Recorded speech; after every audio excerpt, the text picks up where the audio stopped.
Ever seen something straight out of a sci-fi movie? Well, a Chinese robotics firm just made it a reality.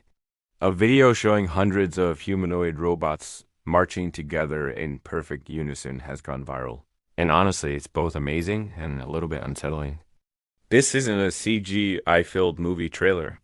It's the real deal from a company called UBTECH Robotics, announcing the first mass delivery of their new Walker S2 model. These aren't just for show.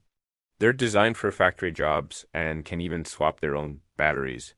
UBTECH has already secured massive orders, totaling hundreds of millions of yuan, from companies in various industries, including data centers and auto exporters.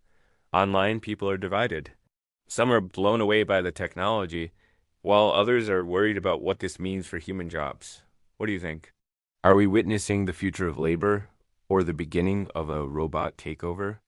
Let me know in the comments below.